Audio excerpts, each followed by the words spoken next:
जैसे कि हम सब यहाँ हेल्थ के लिए आए थे, कुछ ना कुछ इशू लेके आए थे, कुछ ना कुछ प्रॉब्लम लेके आए थे। वैसे वजन ज्यादा होना ये तो एक कारण है, लेकिन प्रॉब्लम्स उसके साथ बहुत सारे आते हैं।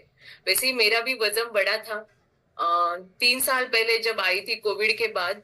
खुद का 82 kg का वेट, हस्बैंड का 97 kg वेट, लेकिन उसके साथ बहुत सारी परेशानियां भी साथ में थी। जैसे कि कुछ छोटी छोटी ही लगती है, लेकिन वो डेली अगर हम फेस करेंगे ना, वो चीजें हमें बहुत ज्यादा इरिटेट करती है।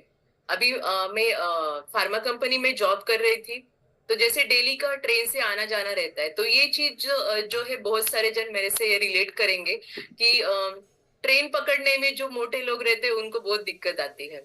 बराबर। जो अगर समझो लिफ्ट बंद पड़ गई और आपका फ्लोर जो है वो 8वां फ्लोर है, 9वां फ्लोर है, फिर तो गए। समझो कि ऑफिस को छुट्टी लेके घर पे ही चले जाए, ऐसी हालत होती थी।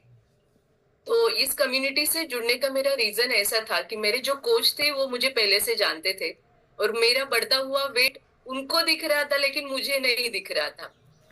तो ऐसा लगता है दूसरों मराठी में एक ऐसा म्हण है कि बोलते हैं कि दूसरे के आग का दुसऱ्याच्या डोळ्यातलं मुसळ दिसतं पण स्वतःचं मुसळ दिसत नाही, असं काहीसं झालेलं।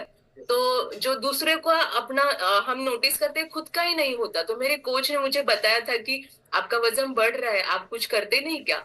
लेकिन एक रहता है ना कि नहीं नहीं, आई नो एवरीथिंग एटीट्यूड रहता है। मैं तो फार्मा कंपनी से बिलोंग करती हूँ, हम तो ये दवा विवा पे काम करते हैं, हमें पता है ये सबसे कुछ नहीं होने वाला है।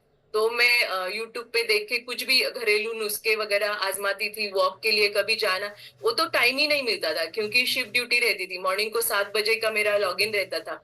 तो टाइम नहीं मिलता था। और सबसे बड़ी बात ये रहती थी कि अ, जहाँ पे कारपोरेट में खाने की चीजें बहुत सारी रखी होती है, मतलब जो हेल्थ हेल्थ कॉन्शियस पर्सन है उनके लिए सलाड, स्प्राउट एंड छाछ वगैरह ये सब तो रहता ही रहता है। लेकिन उसके साथ साथ बहुत सारा मीठा भी रहता है, 2 टाइप्स का स्वीट डेली रहता था। दाल चावल और पकोड़े वगैरह, मतलब एवरीथिंग रहता था। तो मैं क्या करती थी, सब खाती थी। मतलब ऐसा है कि जितना रखा है वो सब मुझे खाना ही है, क्योंकि फ्री में है। तो फ्री में मिला हुआ, जैसे बोलते हैं ना, फ्री में मिला हुआ खाना हम ठूस ठूस के भर लेते हैं। लेकिन ये बॉडी जो है भगवान ने हमें फ्री में दी है।